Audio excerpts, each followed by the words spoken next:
Muummee ministeera Abiy Ahmed gara Somaaliyaatti wayita imalan buufata xiyyaaraa Aden Addee ga'u isaaniin dura buufatichatti haleellaan moortaariitti tokko raawwatamu Reuters gabaase.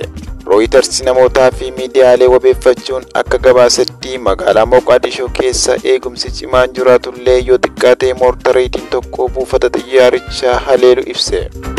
Miidiyaaleen Somaaliyaa ammoo muummeen ministeera Abiy achi ga'uun dura haleellaawwan moortaariitti gara buufatichaatti ukaafamu gabaasa. Wayita moortaarri tokko buufaticha keessa bu'u pirezidaantiin Hassan Sheikh Mohammed kutaa VIP buufata xiyyaarichaa keessa turan jedhameera. Miidiyaan Tarkii Anadolu jedhamu maddeensaa wabeeffatee akka gabaasetti moortaariin ukaafaman gariin dhiyeenya buufata xiyyaaraa Aden Addee bu'an.